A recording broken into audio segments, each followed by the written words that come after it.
Дарынды балаларға арналған мектепке түсуге дайындықты қай жаста бастаған дұрыс?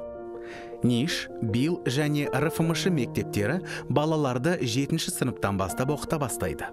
Ал ата-аналар оқуға қыркүйекте 6-шы сыныпқа көшкен кезде оқуға өтініш береді.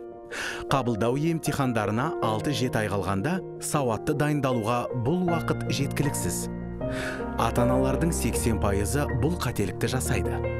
Зерделге балаңыз 4-5 сыныпта келсе, оның НИШ, БИЛ және РФМШ-ға түсу мүмкіндігі 89%-ға дейін артады.